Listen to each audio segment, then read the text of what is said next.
Shalom Bapak Ibu Jemaat Tuhan, selamat hari Minggu bagi kita semua.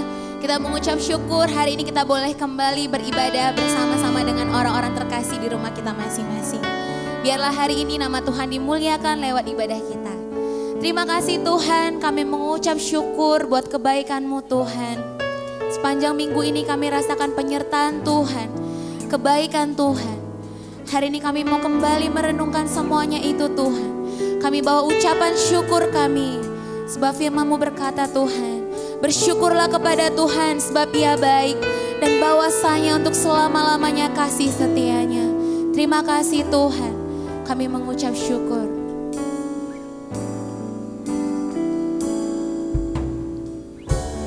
Kejamlah dan lihatlah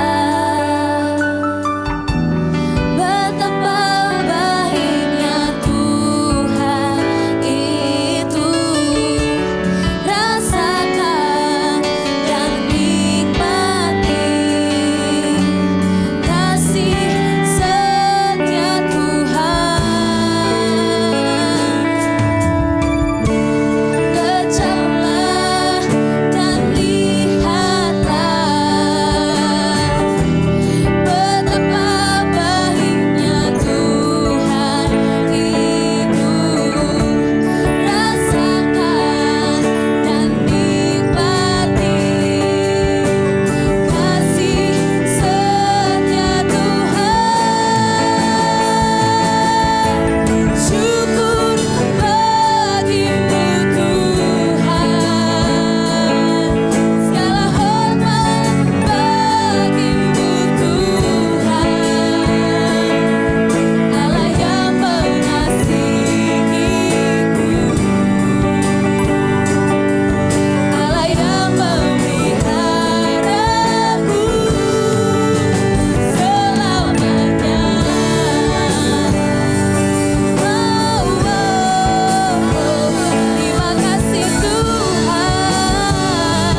sampai selama-lamanya Tuhan.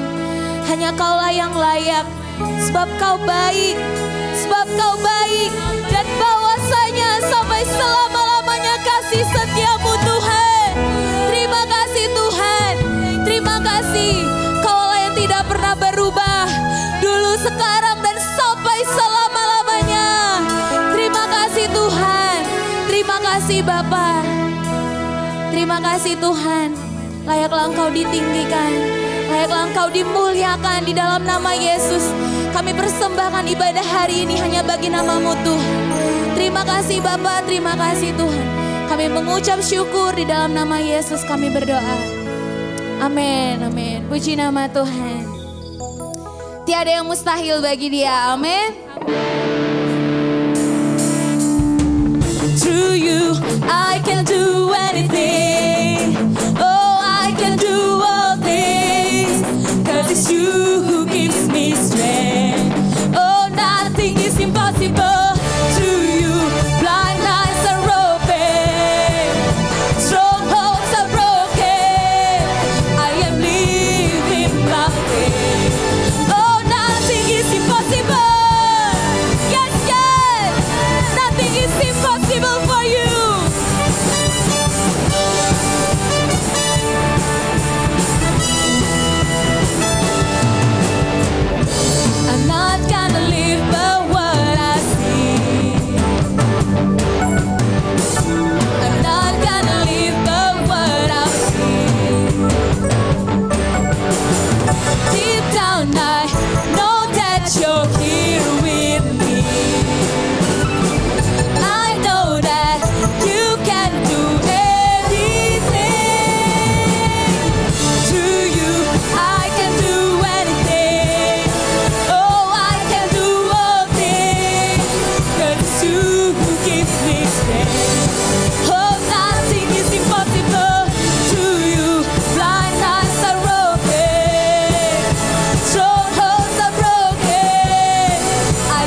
Tuhan.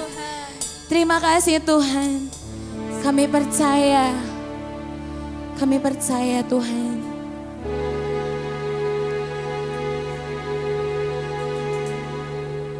Kaulah sumber kehidupan dalam hidup kami Tuhan.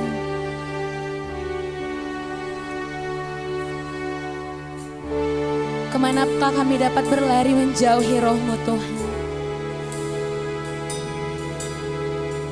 Kami tahu kami sangat memerlukan Engkau Tuhan.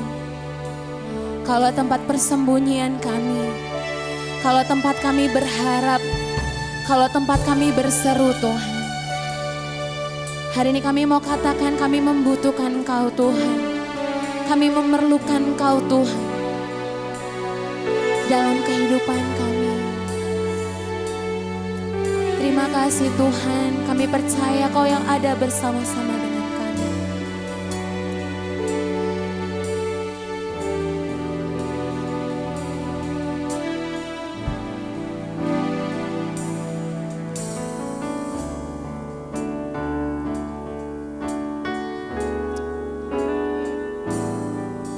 Tempatku berharap, tempatku berharap.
perseruan setiap kami Tuhan. Kaulah yang mendengarkan isi hati kami. Terima kasih Tuhan, betapa Engkau sangat mengasihi kami. Kami bersyukur memiliki pribadi seperti-Mu Tuhan. Takkan melebihi kekuatanku. Terima kasih Tuhan. Kaulah Tuhan, tempatku berseru, tempatku berserah. Kaulah harapan, Kaulah Bapa yang paling mengerti segala yang terjadi. Takkan melebihi. Kaulah Tuhan, tempatku berseru, tempatku berserah. Kaulah harapan, Kaulah Bapa yang paling mengerti segala yang terjadi.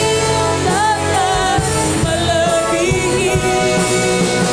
Kaulah Tuhan, tempatku berseru, tempatku berserah. Kaulah harapan, Kaulah Bapa yang paling mengerti segala yang terjadi. Takkan melebihi kekuatanku.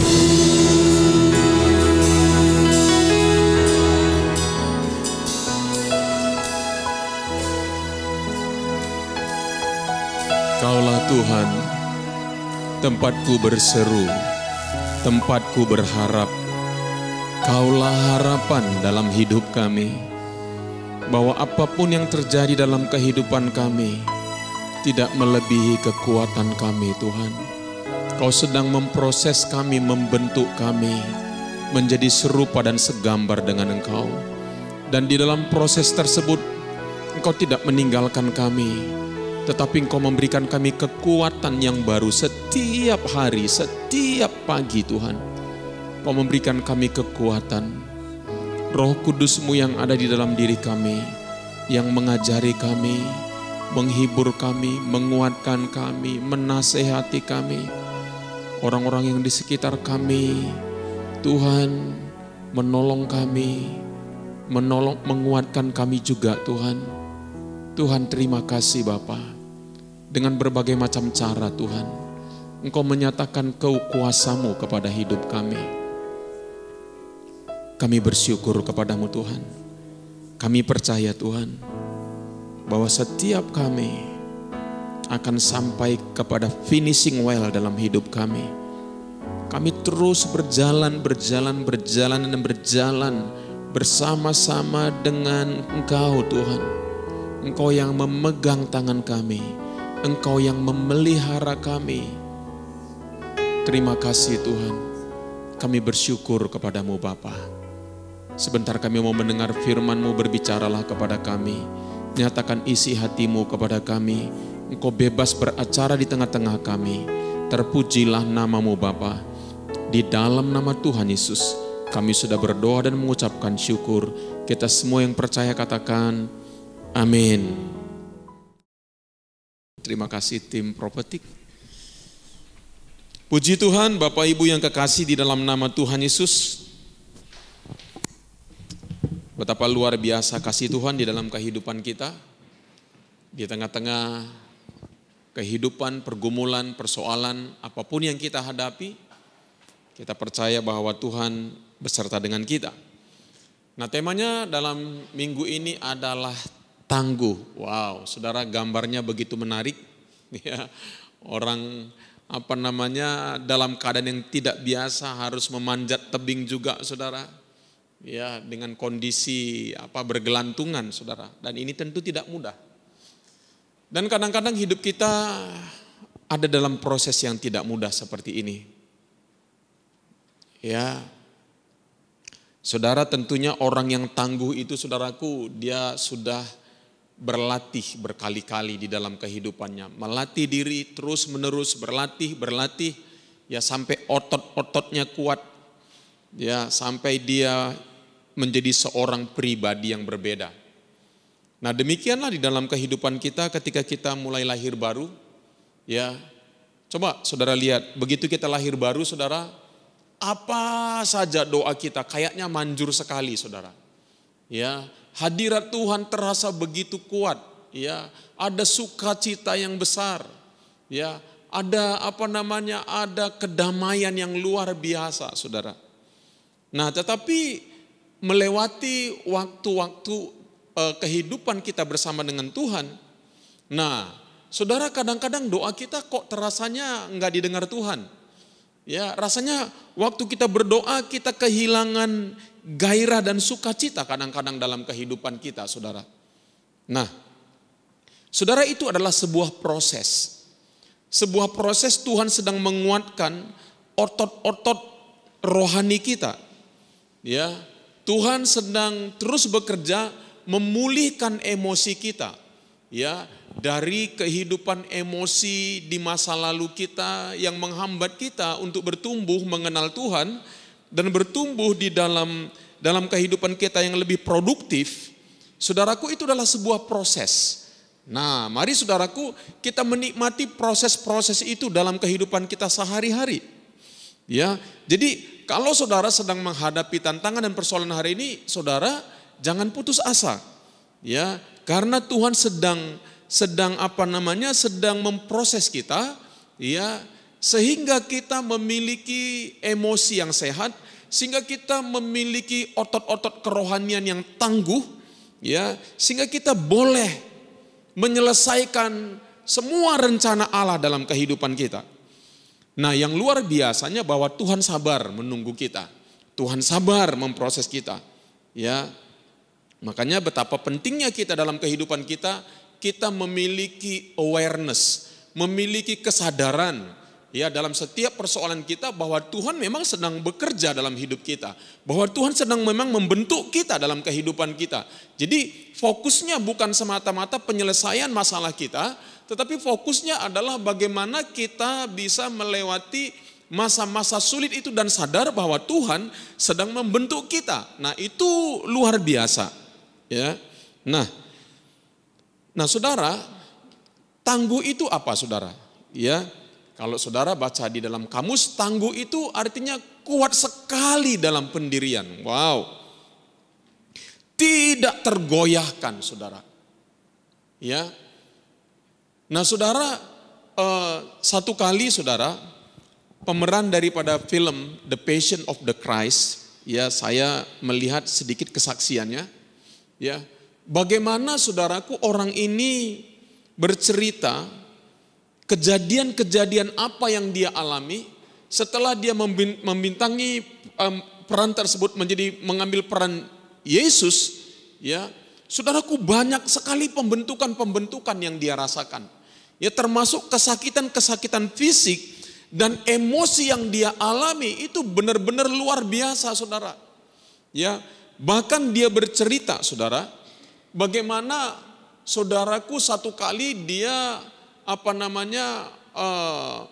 mengunjungi satu tempat di negara di Eropa Timur, saudara. Ya, di sana disaksikan bagaimana sekumpulan orang-orang imam-imam dari Katolik, saudaraku, ketika negara-negara Eropa Timur itu dikuasai sama Uni Soviet, saudaraku, ya. Dan saudaraku, imam-imam Katolik tersebut, saudaraku, disuruh, ya, untuk, jadi salib itu ditaruhkan di lantai dan mereka disuruh mijak atau mereka akan mati. Ya, dan saudara, mereka memilih, mereka tidak mau, lebih bagus mati. Ya, dan saudaraku, mereka 2 orang itu, imam Katolik itu ditembak, saudaraku. Nah, lalu satu imam yang sedang duduk di kursi roda, saudara, ya, dan diberitahu juga, saudaraku, kita akan bakar dia, ya, kalau dia tidak mau menyangkal Yesus. Dan ketika dia melihat teman-temannya, dia berkata, biarkan saya dibakar. Dan memang orang itu dibakar sampai mati dan seluruh imam-imam itu mati. Tapi yang luar biasa, Mereka kuat sekali dalam pendiriannya kepada Yesus, saudara. Nah, itu penting dalam kehidupan kita. Karena firman Tuhan berkata, orang yang bertahan sampai kesudahannya akan selamat. Jadi ini masa-masa Tuhan sedang membentuk kita. Ya, supaya apa? Kita teguh dalam pendirian mengikut Tuhan.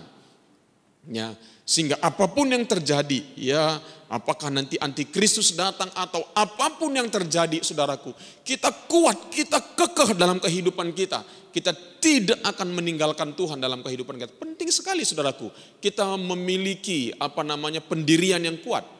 Apalagi yang dinamakan tangguh, sukar dikalahkan, ya, kuat, andal, tabah, dan tahan menderita. Ya, itulah tangguh. Kita perlu memiliki spirit yang tangguh di dalam kehidupan kita ini. Apalagi hari-hari ini dan juga menjelang kedatangan Tuhan yang semakin mendekat. Kita perlu memiliki kehidupan rohani yang tangguh. Nah, prinsipnya begini. Bukan seberapa besar masalah yang kita hadapi, tapi seberapa kuat kita mengatasi masalah kita. Bukan seberapa besar masalah yang kita hadapi, tetapi seberapa kuat kita mengatasi masalah kita. Nah, saudaraku, kita baca di dalam Alkitab bahwa memang nyatanya para pengikut Tuhan menghadapi tantangan-tantangan, bahkan tantangan yang paling sulit, tantangan yang tidak masuk akal, seolah-olah melampaui kekuatan manusia. Tetapi kita belajar bagaimana orang-orang, ya, nabi-nabi, ya, orang-orang pengikut Tuhan yang luar biasa itu, saudaraku, mereka mampu mengatasi masalah kehidupan mereka. Jadi tidak berbicara seberapa besar masalah yang kita hadapi, tetapi seberapa kuat kita menghadapi masalah kita, itu yang jauh lebih penting. Kekuatan yang kita miliki bergantung pada apa? Prinsip yang kita pegang dalam hidup kita.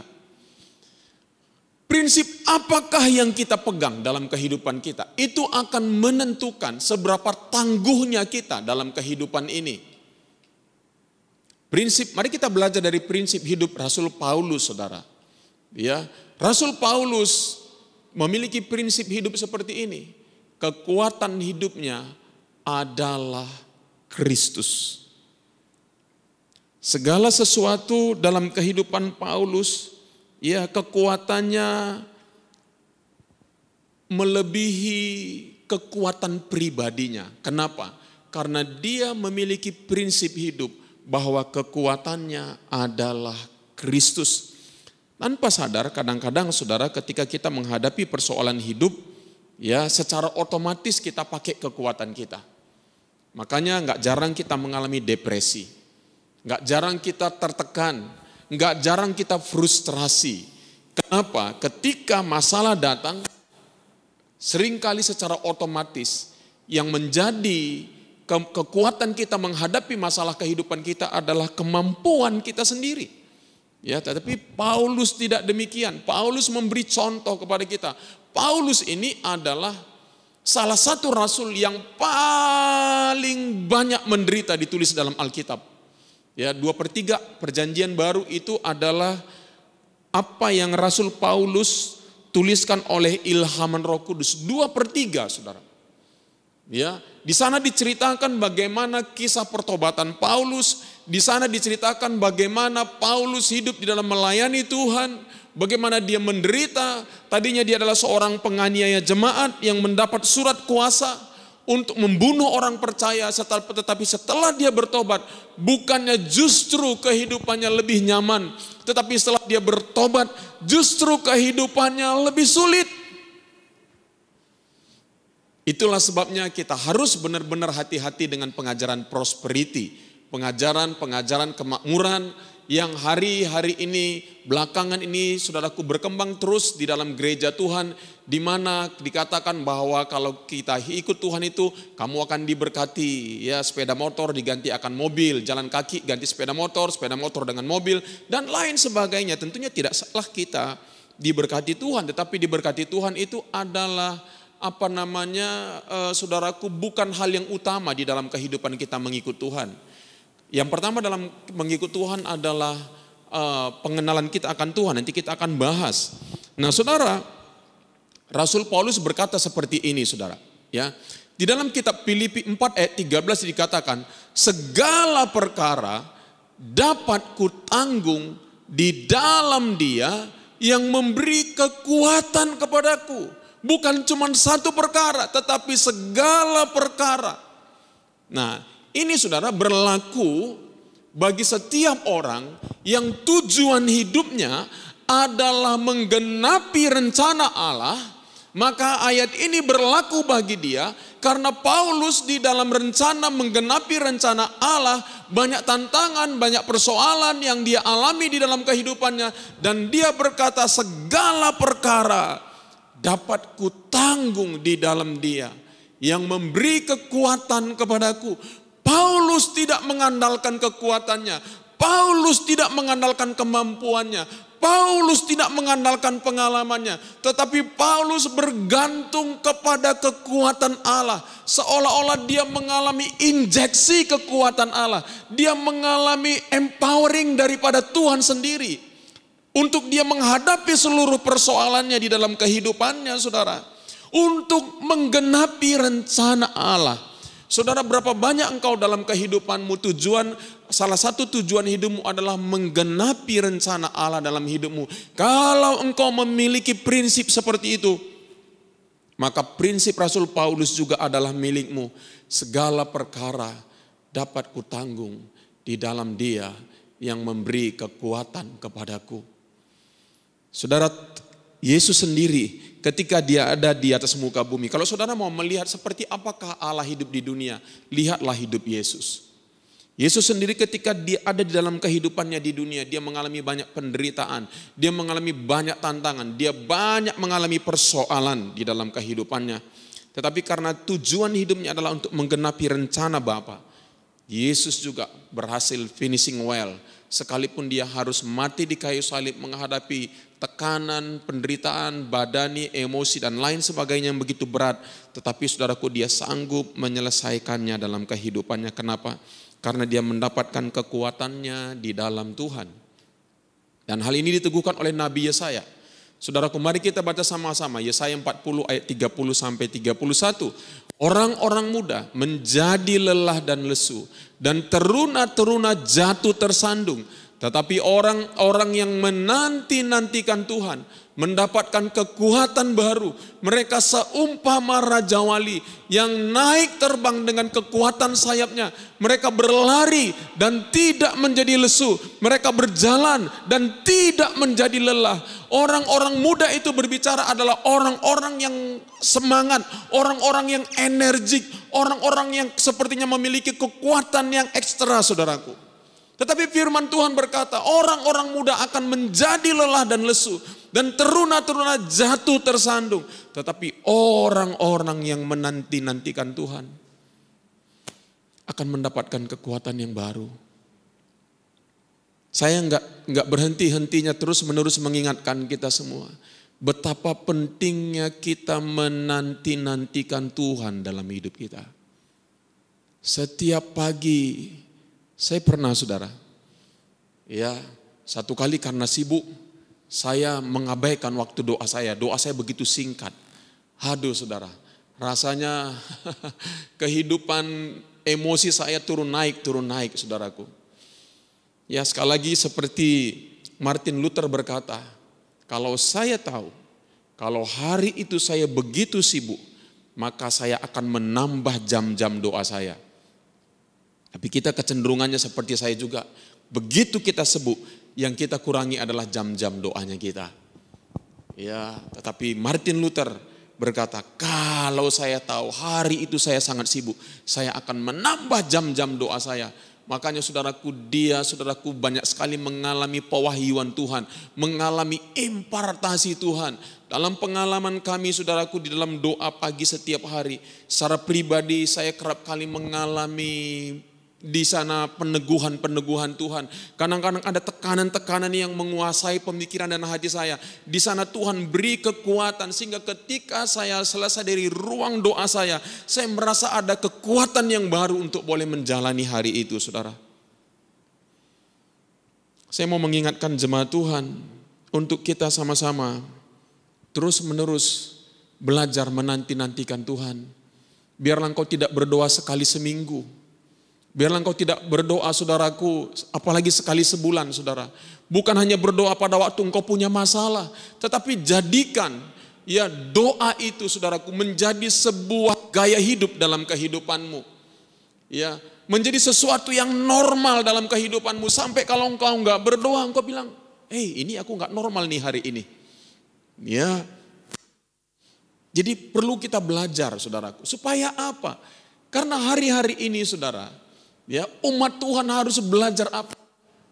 Self support dalam kehidupan self support dalam kehidupan kerohaniannya dengan Tuhan. Pakai masa-masa ini. Kalau selama ini, saudaraku, kita ada komsel, kita ada pemuritan yang bisa bertatap muka, saudaraku, kita ketemu dengan teman-teman kita mendapatkan makanan rohani di sana. Bahkan mungkin banyak kita meninggalkan waktu-waktu doa kita. Tetapi sebenarnya waktu-waktu kemarin, saudaraku, bahkan itu bisa menjadi sebuah kebiasaan baru bagi kita. Kita mulai banyak mengambil waktu bersendirian dengan Tuhan.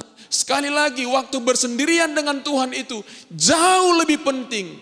Maaf kalau saya katakan, daripada engkau mendengar khotbah yang saya khotbahkan. Serius, saudara. Waktu doa pribadimu jauh lebih penting daripada apa? Apa yang bisa engkau dengar dari khotbah saya hari ini. Kenapa? Karena ketika engkau, bukan berarti Tuhan tidak bisa berbicara kepadamu lewat khotbah yang saya sampaikan tentunya. Lalu saudara berkata, saya tidak mau lagi mendengarkan khotbahnya Pak Hesron, bukan begitu maksud saya.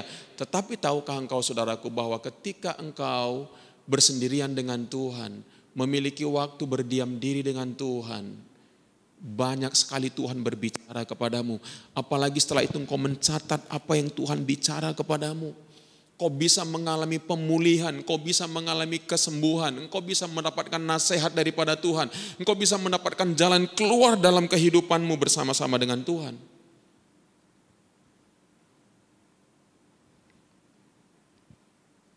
Tetapi orang-orang yang menanti-nantikan Tuhan mendapat injeksi baru.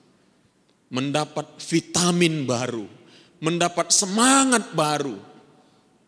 Ya, mereka katanya seumpama Raja Wali yang naik terbang dengan kekuatan sayapnya. Saudara tahu kalau Raja Wali itu naik terbang. Saudara tahu bagaimanakah Raja Wali naik terbang?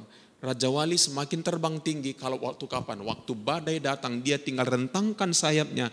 Dan angin badai itu yang akan membawa dia terbang lebih tinggi, saudara. Biarlah badai kehidupan, tantangan kehidupan yang kita alami membawa kita terbang semakin tinggi. Kemarin saya ada komsel dengan anak-anak youth, saudara.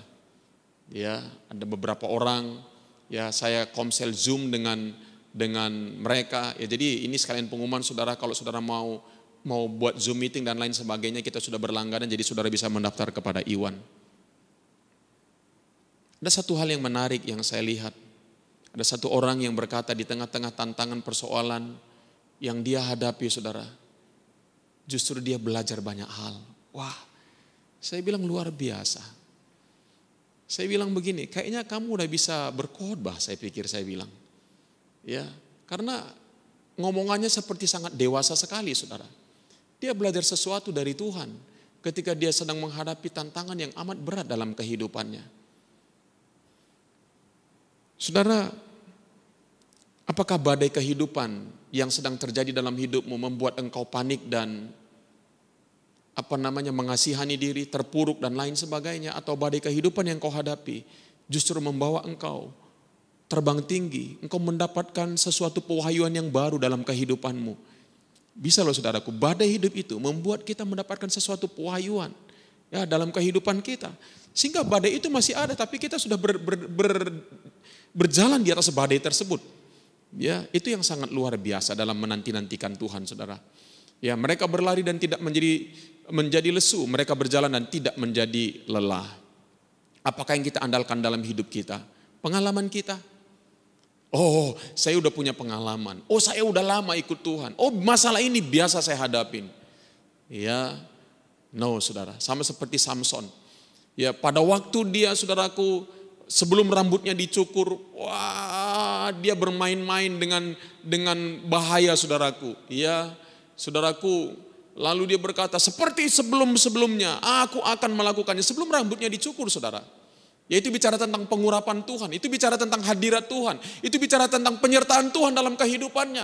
Tetapi setelah, memang dia berhasil, tetapi setelah rambutnya dicukur, itu berbicara tentang apa? Bicara bahwa hadirat Tuhan sudah meninggalkan dia. Dia tidak lagi mengalami kedalaman dengan Tuhan, karena rambutnya itu adalah lambang persekutuannya dengan Tuhan, saudaraku.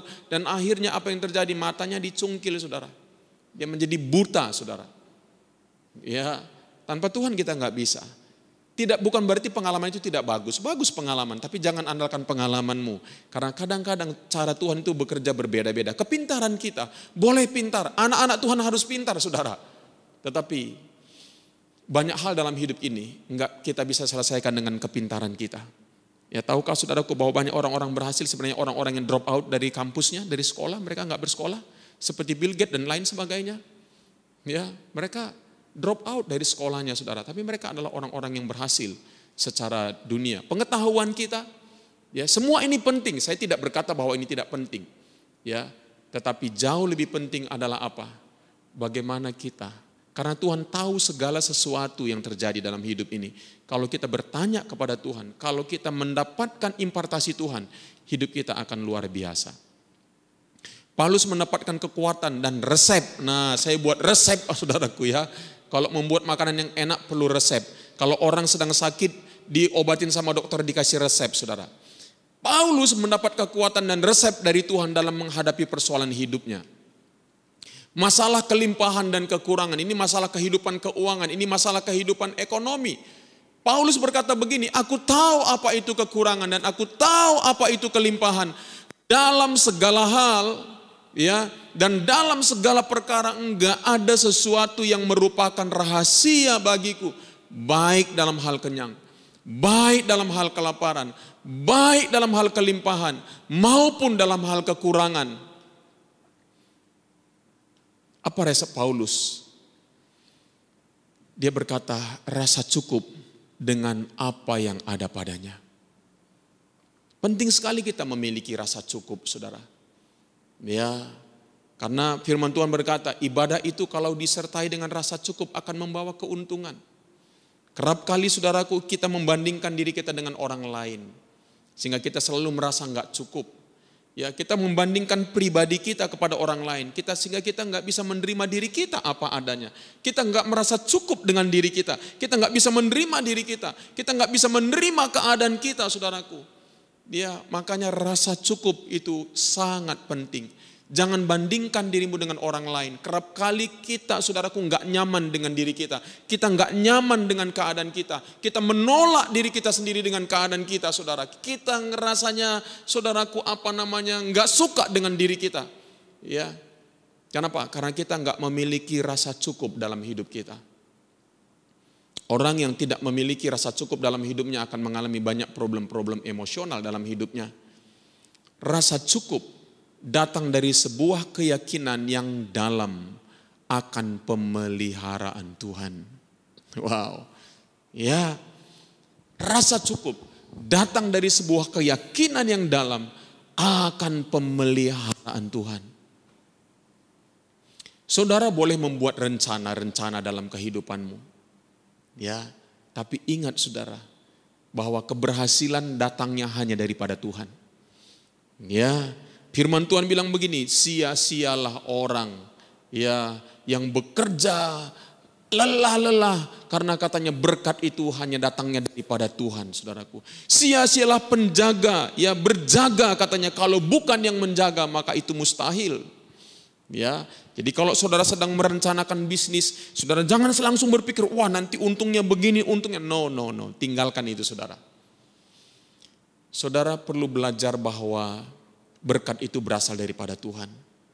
Orang yang memiliki rasa cukup dalam hidupnya, dia punya keyakinan bahwa Tuhan memelihara hidupnya.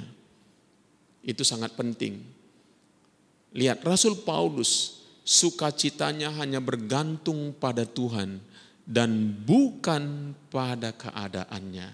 Sehingga apakah dia sedang mengalami kelimpahan, apakah dia sedang mengalami kekurangan, dia tidak terpengaruh sama sekali. Itu sebuah kehidupan yang dahsyat. Bisa bayangkan? Keadaan sekeliling saudara tidak lagi mempengaruhi apa yang di dalam batin saudara. Wow, kalau saya bilang itu hebat, itu luar biasa. Keadaan luar kita, keadaan yang terjadi di luar hidup kita, apapun persoalannya, tidak lagi mempengaruhi. Bukan mati rasa, beda saudaraku dengan mati rasa. Kenapa? Kita sudah punya prinsip-prinsip di dalam hidup kita. Ya, Paulus saudaraku itu hebat sekali. Sukacitanya tidak bergantung hanya kepada Tuhan. Ya, dan itu luar biasanya. Kenapa? Karena katanya Tuhan tidak berubah dari dahulu, sekarang sampai selama-lamanya. Ya, itulah resep Paulus dalam mengatasi kehidupan, dalam menjalani kehidupan kelimpahan dan kekurangan dalam kehidupannya. Ya, sukacitanya bergantung pada Tuhan. Ya, biasanya kalau kita diberkati Tuhan, kita bersyukur. Kalau kita sedang dalam keadaan terpuruk, kita berkata, di mana Tuhan? Ya, saudaraku, seolah-olah dia, sebenarnya semua itu sedang melatih otot, sekali lagi, sedang melatih otot-otot rohani kita. Sedang menyembuhkan problem-problem emosional kita, saudaraku. Jadi keadaan yang terpuruk dalam hidup kita, sebenarnya Tuhan sedang melatih kita. Ya, tapi biasanya begini, ya. Rick Warren satu kali berkata, dia percaya bahwa kehidupan itu seperti berjalan di atas rel kereta api. Ya, rel kereta api itu ada dua, rel sebelah sini dan kiri dan kanan. Ya, dan dia berkata begini saudaraku, bahwa kehidupan itu begini. Ya, keadaan baik itu bisa datang bersamaan dengan keadaan yang tidak baik dalam kehidupan kita. Dua-duanya bisa berjalan beriringan, bukan turun naik. Bukan. Ya, ini kalau keadaannya, keadaan yang baik bisa beriringan dengan keadaan buruk terjadi dalam kehidupan kita, seimbang. Ya. Karena itu penting bagi kita.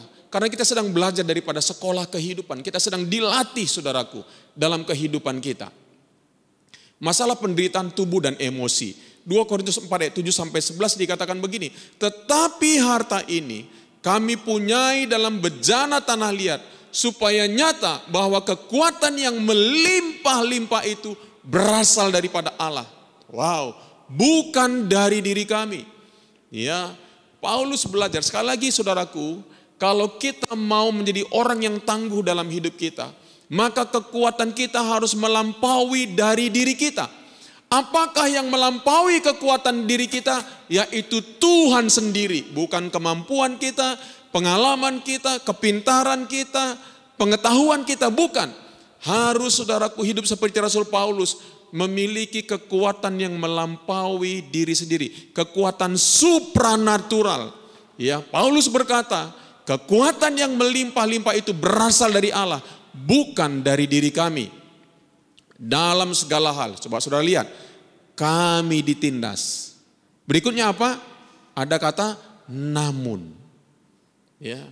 Bukan begini, dalam segala hal kami ditindas dan penyet, kira-kira gitu saudara, kayak ayam penyet saudara. Ya. Dalam segala hal kami ditindas namun tidak terjepit. Kami habis akal dan menyerah, enggak, namun tidak putus asa. Kami dianiaya namun tidak ditinggalkan sendirian. Kami dihempaskan namun tidak binasa. Kenapa? Kami senantiasa membawa kematian Yesus di dalam tubuh kami, supaya kehidupan Yesus juga menjadi nyata. Wow. Saudara, maukah engkau kehidupan Yesus menjadi nyata dalam hidupmu? Kau sekarang punya persoalan, kau sekarang punya tantangan, pertanyaannya dengan apakah engkau menghadapinya? Apakah dengan kekuatanmu sendiri? Atau ketika engkau sedang menghadapinya, saudaraku, kita menghadapinya dengan kehidupan Yesus nyata lewat hidup kita. Ini luar biasa. Kalau sampai kehidupan Yesus nyata dalam hidup kita, itu karena apa? Kita telah membawa kematian Yesus di dalam tubuh kita. Sebab kami yang masih hidup ini terus-menerus diserahkan kepada maut karena Yesus, supaya juga hidup Yesus menjadi nyata dalam tubuh kami yang fana ini. Ya, nah, pembelajaran apa yang kita dapat? Resep Paulus dalam mengatasi penderitaan tubuh dan penderitaan emosi. Ya, dia berkata membawa kematian Yesus. Membawa kematian Yesus itu berbicara apa? Manusia lama saya sudah tidak berespon lagi. Saudara, ketika kita ada dalam sebuah persoalan, biasanya otomatis itu yang keluar adalah respon-respon lama kita. Yang sudah tertanam di alam bawah sadar kita. Apakah kita marah? Apakah kita emosi? Apakah kita berteriak? Apakah kita, saudaraku, mendendam? Apakah kita menyimpan kesalahan orang lain? Semua itu sudah respon otomatis. Diperlukan kesadaran untuk kita bisa sembuh dari sana, saudara. Ya, kadang-kadang saudara, kalau kita nggak tahu di mana persoalan hidup kita nggak pernah keluar. Ada orang, saudaraku, terus menerus dalam kehidupannya, dalam respon yang sama dalam hidupnya. Dia nggak pernah mengalami perubahan, saudaraku. Kenapa? Karena dia nggak sadar bahwa dia masih hidup dengan manusia lamanya.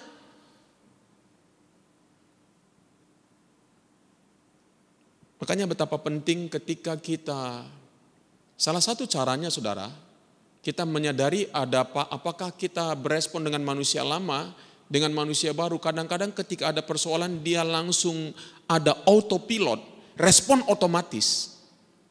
Saudara coba berdiam diri dulu. Ya, lalu tanya begini, kenapa responku seperti ini? Ya, kenapa responku seperti ini? Ya, lalu yang kedua bertanya begini, apakah respon ini sesuai dengan kebenaran firman Tuhan? Nah, saudara bisa bayangin, untuk berubah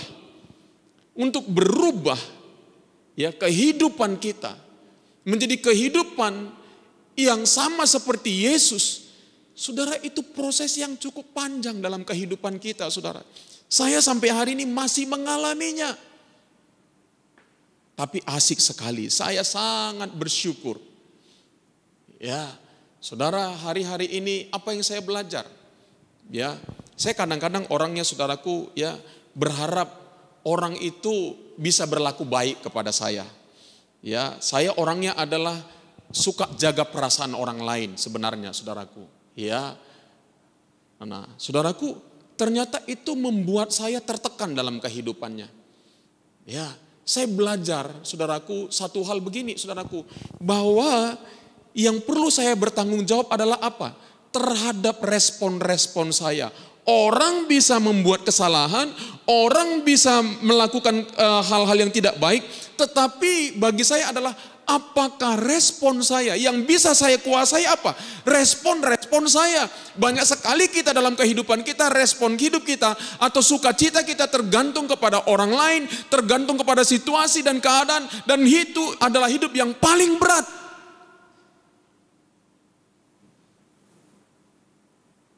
Nah, ketika saudaraku engkau tidak berespon lagi seperti pengalaman saya, saudara, engkau sudah membawa kematian Yesus dalam hidupmu. Ya, masa lalu kita, saudara, itu banyak berpengaruh dalam hidup kita. Gaya kepribadian kita, didikan kita dari masa lalu, saudaraku, itu banyak mempengaruhi kita. Tahu, saudaraku, banyak sekali orang dalam kehidupannya tidak lagi produktif. Tidak bisa hanya sebatas itu saja, tidak lagi bisa maksimal dalam kehidupannya. Kenapa? Karena itu, karena masa lalu, saudaraku, ya, manusia lama masih terus, saudaraku, bekerja dalam kehidupannya. Nah, saudara yang kekasih, kalau kita ngalamin kesembuhan, barulah kehidupan Yesus, ya, hidup dalam roh.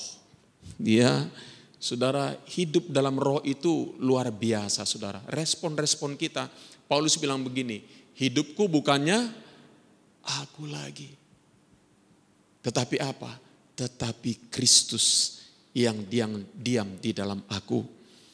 Ya, apakah hidupku bukannya aku lagi, atau saudaraku kita berkata hidupku adalah diriku sendiri. Ya, Yesus hanya penonton dalam kehidupan saya. Harusnya Yesus yang mengambil alih kehidupan kita, saudara. Ya, yang kedua, Paulus menjadikan pengenalan akan Allah dan keserupaan dengan Kristus sebagai ukuran sukses dalam hidupnya. Nah, kalau saudara ditanya hari ini, apakah ukuran sukses hidupmu? Jawaban saudara apa? Kalau ditanya, apa ukuran sukses hidupmu? Apa jawaban hidup saudara? Tapi Paulus menjadikan pengenalan akan Allah dan keserupaan dengan Kristus sebagai ukuran sukses hidupnya. Bukan perasaan nyaman, perasaan enak, atau kehidupan yang lebih baik. Bukan. Karena kalau perasaan nyaman menjadi ukuran sukses Paulus gagal. Kenapa? Karena Paulus ketika menulis surat ini dia ada di penjara. Sama sekali nggak nyaman, sama sekali nggak enak. Kalau ukuran suksesnya adalah kehidupan yang lebih baik, nggak mungkin. Paulus di penjara dan akhirnya dia dibunuh. Tetapi Paulus ukuran suksesnya bukan hal-hal tersebut. Ukuran sukses Paulus apa? Mari kita baca sama-sama. 1, 2, 3, ya. Yang ku kehendaki apa? Ialah mengenal dia dan kuasa kebangkitannya dan persekutuan dalam penderitaannya, di mana apa? Aku menjadi serupa dengan dia dalam kematiannya. Saudara, Paulus menjadikan pengenalan akan Allah sebagai ukuran sukses dalam hidupnya dan menjadi serupa dengan Kristus. Itu saudaraku menjadi ukuran sukses dalam hidupnya. Saudaraku, untuk kita menjadi serupa dengan Kristus dan belajar mengenal Allah, itu saudaraku melalui proses-proses yang berat dalam kehidupan kita. Jadi nikmatilah persoalan yang sedang kita hadapi hari ini. Nikmatilah saudara, pakailah kesempatan itu untuk engkau mengenal dia, bertumbuh mengenal Tuhan kita yang hebat. Lihat, saya tidak berkata saudaraku bahwa kita menginginkan itu. Ketika saudara mengalami kekurangan dalam kehidupan saudara, saudara punya kesempatan untuk mengenal dia adalah Allah Jehovah Jireh. Betul enggak? Ketika saudara dalam keadaan sakit, disitulah kesempatan untuk saudara mengenal apa? Dia adalah Jehovah Rafa. Allah adalah penyembuhku. Ya, ketika saudara ada dalam pergumulan, peperangan, saudara belajar dia adalah Jehovah Nisi, panji kemenanganku. Wow. Jadi saudara, itu yang paling penting dalam hidup ini. Dan apalagi menjadi serupa dengan dia. Manusia lama saudara sudah nonaktifkan. Ketika saudaraku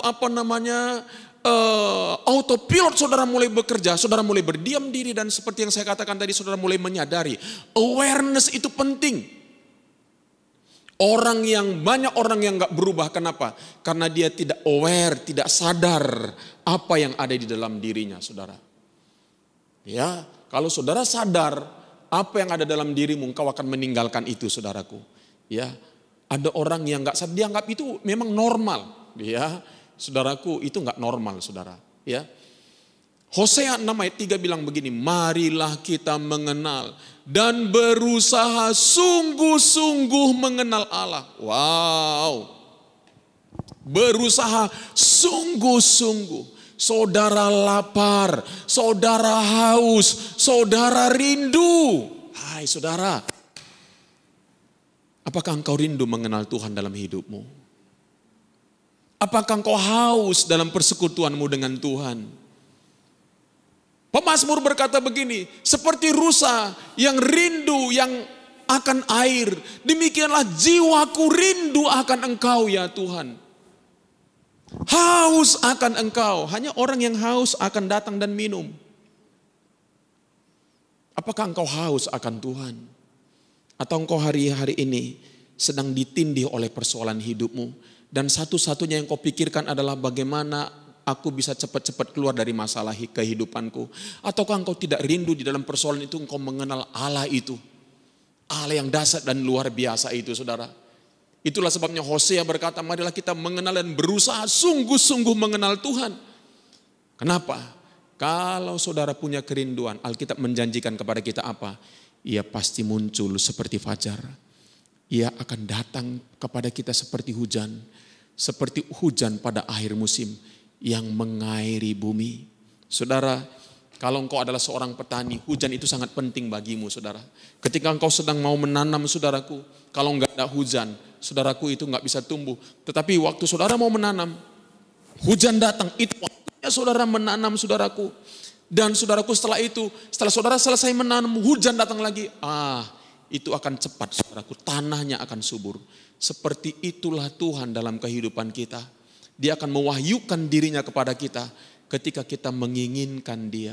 Ketika engkau bangun pagi, hal yang pertama yang kau perlu rindukan dalam kehidupanmu adalah katakan, Tuhan, aku haus akan Engkau, aku rindu akan Engkau. Katakan saja, saudara. Mungkin itu belum benar-benar menjadi kerinduanmu, tapi katakan, saudaraku, sampai itu menjadi bahagian dalam kehidupanmu. Katakan, Tuhan, aku haus akan Engkau, aku rindu akan Engkau.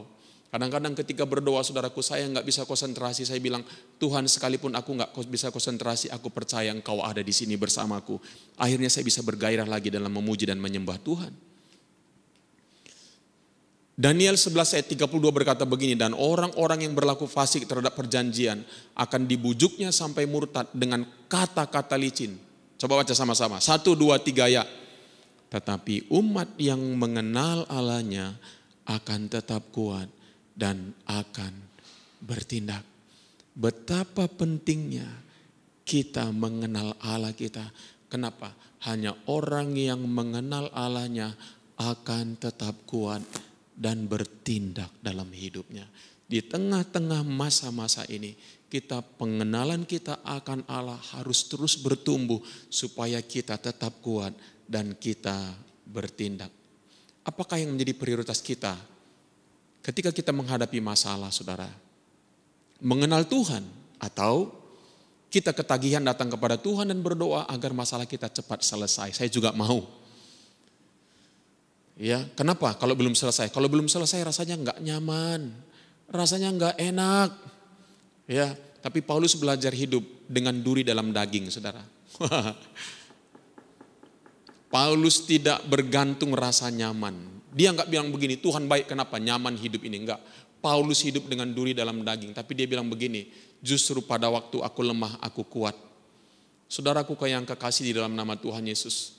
Kalau kita hanya datang kepada Tuhan, berdoa kepada Tuhan karena kita punya masalah dan kita ingin masalah kita cepat selesai, maka kekristenan kita akan sangat dangkal.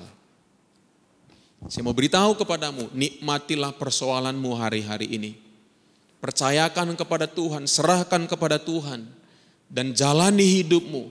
Teruslah berjalan bersama dengan Tuhan, sekalipun persoalanmu belum selesai. Ya, biarlah lewat persoalan-persoalanmu engkau belajar mengenal Tuhan. Lalu atau apa? Atau kita tidak lagi berdoa karena kita kecewa dan kita bilang, percumalah berdoa juga enggak ada gunanya. Saya udah berdoa, udah capek saya berdoa. Saya udah berdoa juga enggak dijawab Tuhan kok, ya sudahlah. Ya, apapun yang terjadi, terjadilah, terserahlah. Lalu saudara meninggalkan Tuhan? No. Seperti yang saya katakan kemarin, saya melihat doa yang terus-menerus disampaikan kepada Tuhan. Doa yang terus-menerus disampaikan kepada Tuhan dengan tekun dan sungguh-sungguh. Ingat saudaraku, orang Kristen itu adalah orang yang tangguh, orang yang tekun, yang bersungguh-sungguh. Saya melihat banyak jawaban-jawaban doa yang luar biasa di luar akal pikiran saya. Jadi saya mau mengingatkan jemaat Tuhan. Mari jemaat Tuhan, tekun berdoa. Ya, belajar terus hidup mengenal Tuhan dalam kehidupanmu. Yang ketiga, yang terakhir, hidup yang berbuah adalah tujuan hidup Paulus. Filipi 1 ayat 21 sampai 22. Mari kita baca sama-sama ayat ini. 1, 2, 3 ya. Karena bagiku hidup adalah Kristus dan mati adalah keuntungan. Bagi Paulus yang mana-mana pun oke. Ya, dahsyat ya.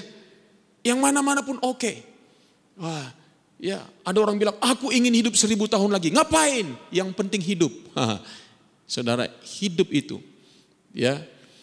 Saudara, ini saya kutip sedikit perkataan daripada almarhum saudara kita, Bapak Victor, saudara Silalahi. Dia bilang begini, kepada keluarganya dia berkata, saya nggak usah hidup panjang-panjang lah umurnya, yang penting saya maksimal. Saudara, itu luar biasa. Yesus hidup 33 tahun dan sangat maksimal. Tapi tentunya saudaraku, kalau Tuhan masih izinkan kita hidup, seperti Rasul Paulus berkata begini, tetapi, apa katanya? Mari kita baca sama-sama, 1, 2, 3 ya. Tetapi jika aku harus hidup di dunia ini, ngapain? Itu berarti bagiku bekerja memberi buah. Bukan hidup untuk keluar masalah, masuk masalah, keluar masalah, masuk masalah, dan menghabiskan waktu hanya untuk itu bersama dengan Tuhan. No way. Tetapi jika aku harus hidup, kalau Tuhan masih kasih kesempatan kita untuk hidup hari ini, itu artinya apa? Berarti bekerja memberi buah. Filipi 1 ayat 21 sampai 22 sudah ya. Kunci hidup yang mengalami pemenuhan dan berbuah, mengosongkan diri. Filipi 2 ayat 6 sampai 7 yang walaupun dalam rupa Allah tidak menganggap kesetaraan dengan Allah itu sebagai milik yang harus dipertahankan, melainkan telah mengosongkan dirinya sendiri dan mengambil rupa seorang hamba dan menjadi sama dengan manusia. Yesus yang adalah Tuhan tidak menganggap kesetaraan dengan Allah itu sebagai milik yang harus dipertahankan. Dia mengosongkan dirinya sehingga apa? Bapa yang memenuhi dia.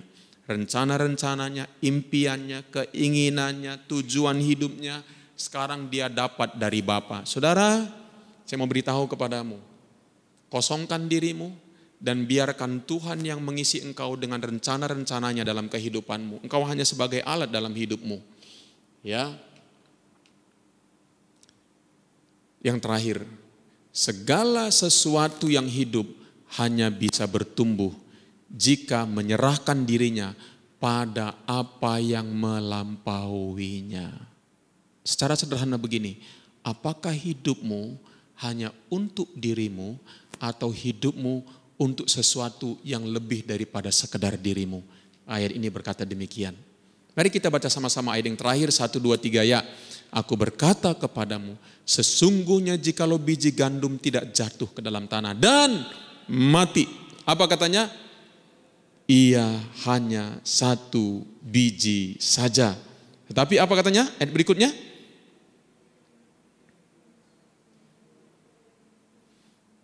Ya. Tetapi jika ia mati, melampaui dirinya. Ya, kalau orang udah mati, saudara, dia bukan dirinya lagi. Selama orang belum mati, dia masih diri sendiri. Engkau sudah mati enggak terhadap tujuanmu sendiri? Engkau sudah mati enggak untuk ambisimu sendiri? Engkau sudah mati enggak untuk rencanamu sendiri? Engkau sudah mati enggak? Atau hidupmu adalah masih dirimu? Keinginanku, tujuanku, rancanganku, kemauanku, apa yang aku suka. Engkau hanya satu biji saja, tidak lebih. Ia tetap satu biji saja. Kalau tidak mati, tetapi jika ia mati. Artinya itu sekarang melampaui dirinya. Ia akan menghasilkan banyak buah. Barang siapa mencintai nyawanya, ia akan kehilangan nyawanya. Tetapi barang siapa tidak mencintai nyawanya di dunia ini, ia akan memeliharanya untuk hidup yang kekal. Saudara, kecenderungan kita sebagai manusia selalu akan kemari. Selalu begini saudara, saya, me, myself, mine. Kita perlu mati untuk itu supaya apa? Kita hidup untuk orang lain. Jadi berkat buat orang lain. Ya, jadi urutannya Tuhan memberkati kita untuk kita memberkati orang lain. Yesus sudah mati untuk kita juga hidup bagi orang lain. Itulah hidup yang paling indah. Itulah prinsip Rasul Paulus. Ketiga prinsip tadi dalam kehidupannya saudara. Maka dia akan menjadi orang yang tangguh. Mari kita berdoa.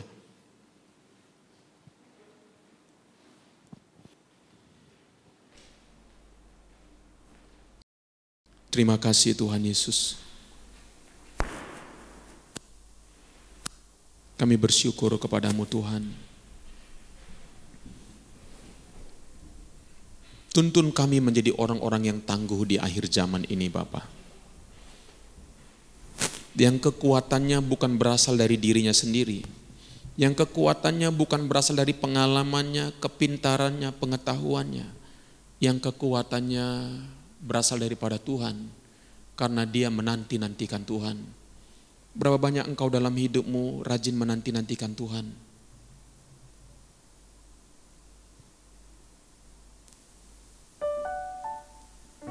Engkau bersendirian dengan Tuhan. Engkau menanti-nantikan Dia berbicara kepadamu.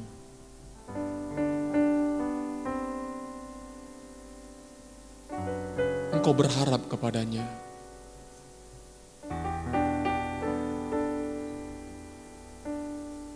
Seperti pohon yang melilit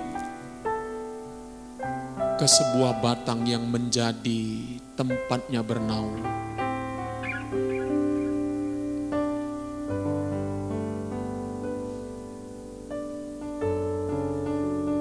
Tuhan rindu terlibat dalam seluruh kehidupanmu. Bukan hanya hal-hal yang besar, bahkan hal-hal yang kecil.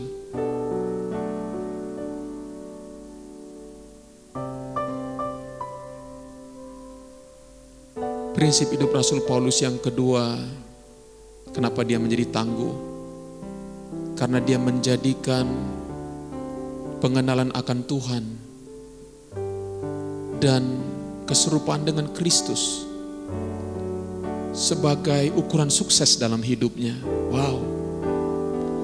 Apakah ukuran sukses dalam hidupmu?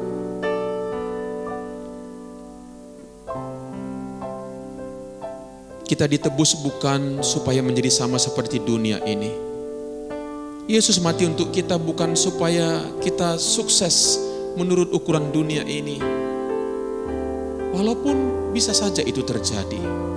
Tapi jauh melampaui dari hal itu adalah apakah engkau menjadi pribadi yang semakin mengenal Allah? Apakah engkau menjadi pribadi, apakah kita menjadi pribadi yang menjadi serupa dengan Yesus?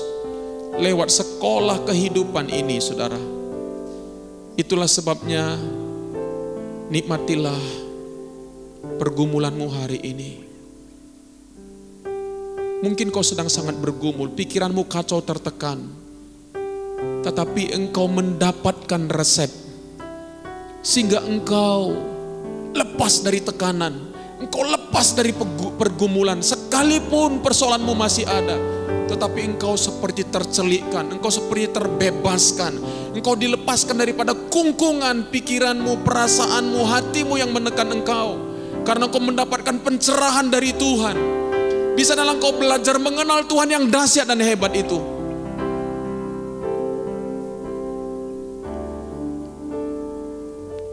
Prinsip Rasul Paulus yang ketiga adalah, katanya kalau aku hidup untuk berbuah. Bekerja dan menghasilkan buah untuk kerajaan Allah. Saudara, mari menabung untuk kekekalan. Mari menabung untuk kekekalan. Apapun yang kau kerjakan, firman Tuhan, upahmu tidak akan pernah hilang. Apapun yang kau kerjakan, jerih lelahmu, Tuhan berkata jerih lelahmu tidak akan sia-sia. Karena Tuhan pasti catat, pasti Tuhan taruh di bukunya, di buku catatannya. Karena pada satu waktu kelak kita akan menerima upah, kita akan menerima mahkota yang tidak akan pernah dimakan oleh karat, yang tidak pernah dimakan oleh ngengat. Mungkin kau pernah mendapatkan juara di sekolah. Apakah karena sekolah atau karena kegiatan ekstrakurikuler engkau begitu bangga mendapatkannya. Tetapi mungkin hari ini orang pun sudah tidak mengingatnya lagi. Karena sudah begitu lama. Tetapi setiap perbuatan baik kita enggak pernah dilupakan Tuhan. Setiap investasi kita yang kita lakukan untuk kerajaan Allah tidak akan pernah dilupakan. Dan mungkin saja satu kali saya pernah membaca sebuah artikel di mana saudaraku bahkan semua hadiah, medali yang dia dapat itu bahkan ada di tong sampah, saudaraku. Mari jemaat Tuhan, jangan berhenti. Jangan berhenti untuk berbuah, jangan berhenti. Jangan jemu-jemu berbuat baik, jangan jemu-jemu melayani Tuhan, berdoa, bertumbuh tumbuh di dalam Tuhan. Jangan berhenti. Jangan ada satupun persoalan menghentikan engkau dan kecewa dan meninggalkan Tuhan.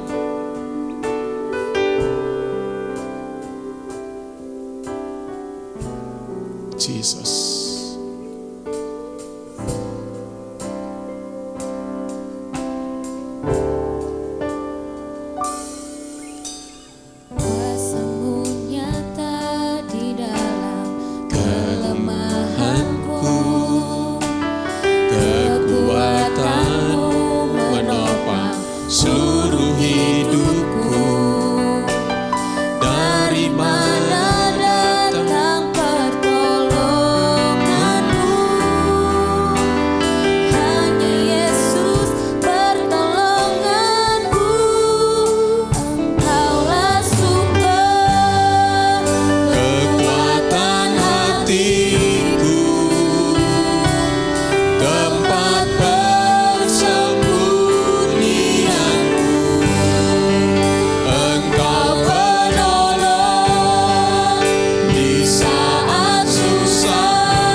kasih,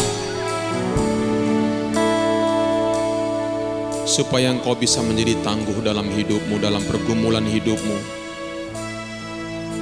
Temukan resep-resep yang dari Tuhan dalam setiap persoalan hidupmu. Sesungguhnya persoalan terbesar itu adalah di dalam batin kita. Pemazmur berkata, ketika batinku menjadi tertekan oleh karena banyaknya pergumulan-pergumulanku, maka Engkau mengajari aku ya Tuhan. Temukan resep dari Tuhan. Nanti-nantikanlah Tuhan dalam hidupmu. Dan catatlah apa yang Tuhan bicara kepadamu. Engkau perlu bertumbuh dewasa dalam hidupmu. Miliki waktu yang cukup untuk engkau berbicara dan engkau mendengar dari Tuhan. Dan catatlah apa yang Tuhan bicara kepadamu. Semakin engkau rajin mencatatnya, semakin juga Tuhan akan lebih banyak berbicara kepadamu. Saya percaya engkau akan membangun hidup pribadimu dengan Tuhan. Dan engkau akan semakin intim dengan Tuhan. Dan praktekkan apa yang Tuhan bicara kepadamu. Saya percaya saudara, bahwa pergumulan-pergumulanmu akan lenyap. Dalam arti kata engkau tidak lagi punya pergumulan batin, sekalipun masalah itu ada. Tetapi engkau sudah mampu mengatasinya. Sebab apa? Pikiran dan hatimu sudah dikuasai oleh kebenaran. Engkau sudah mendapatkan resep dari firman Tuhan.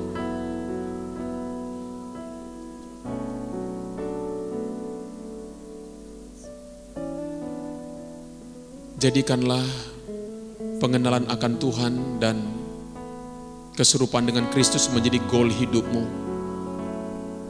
Jangan jadikan perasaan nyaman, perasaan enak.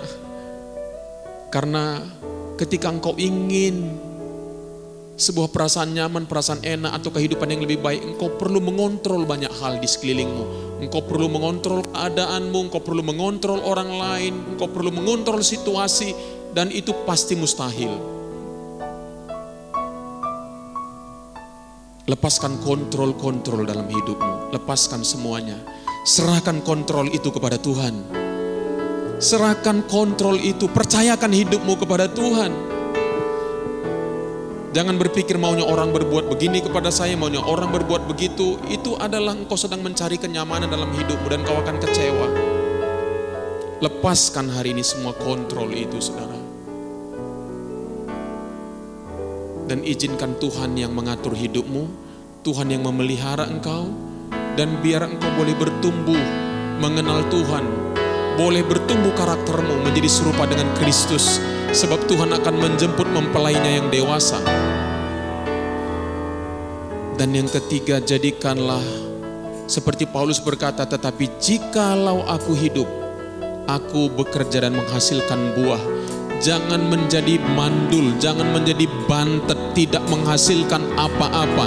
Hidup hanya untuk diri sendiri, itu bukanlah sebuah kehidupan yang Tuhan sudah tebus. Kehidupan yang sudah Tuhan tebus adalah kehidupan yang berbuah menjadi berkat bagi banyak orang. Lewat talentamu, lewat berkat yang Tuhan berikan kepadamu, lewat apapun yang Tuhan berikan, percayakan kepadamu, itu disertai dengan tanggung jawab. Engkau harus mengembangkannya lebih lagi, dan lebih lagi. Supaya lewat hidupmu banyak orang boleh mengenal Tuhan. Karena firman Tuhan berkata di akhir zaman, akan datang orang-orang Kedar dan Nebayot ke rumahnya Tuhan. Mereka mencari pengajaran di rumahnya Tuhan. Siapkan dirimu. Terima kasih Tuhan. Kami bersyukur kepadamu Bapa.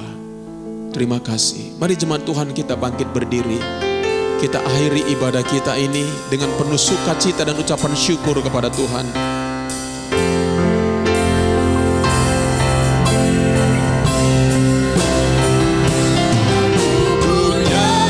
Tuhan yang besar, yang telah berjanji dan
Terima kasih Bapa Surgawi. Mari jemaat Tuhan kita tutup ibadah kita berdoa seperti yang Yesus ajarkan kepada murid-muridnya. Doa Bapa kami yang di surga, dikuduskanlah namamu, datanglah kerajaanmu, jadilah kehendakmu di bumi seperti di surga. Berikanlah kami pada hari ini makanan kami yang secukupnya, dan ampunilah kami akan kesalahan kami, seperti kami juga sudah mengampuni orang yang bersalah kepada kami. Dan janganlah membawa kami ke dalam pencobaan, tetapi lepaskanlah kami daripada yang jahat, karena Engkaulah yang punya kerajaan dan kuasa dan kemuliaan sampai selama-lamanya. Mari angkat tanganmu jemaat Tuhan, terimalah berkat sukacita, damai sejahtera, kebaikan, kemurahan daripada Allah Bapa, cinta kasih dan pengorbanan daripada Tuhan Yesus, penyertaan persekutuan dari Allah Roh Kudus, menuntun langkah hidup kita dari hari ini sampai nanti Maranatha. Tuhan Yesus datang yang kedua kali, dan semua yang percaya katakan amin. Puji Tuhan.